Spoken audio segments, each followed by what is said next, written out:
Alors bien sûr, il y a des arguments plus logiques, des arguments classiques. Par exemple, selon le principe de raison suffisante et de causalité, eh bien, on dit classiquement que tout ce qui commence à exister a une cause. Or, tout semble montrer que l'univers a commencé à exister. Et ce n'est pas une affirmation théologique comme ça. C'est la conclusion, à mon avis, la plus logique des découvertes scientifiques largement admises.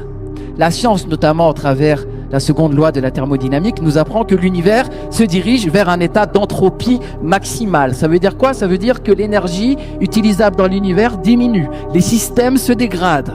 Or, si l'univers était éternel dans le passé, il aurait déjà atteint ce point d'équilibre thermique. Mais le fait qu'il ne l'ait pas atteint indique qu'il a eu un commencement.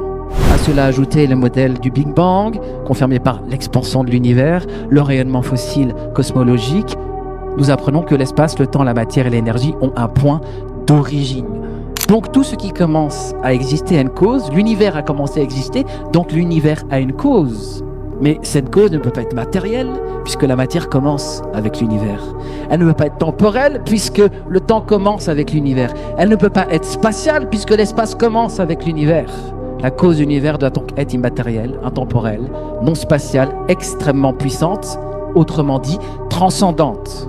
Et si cette cause est capable de produire un univers ordonné, structuré, intelligible, elle doit également être une rationalité supérieure.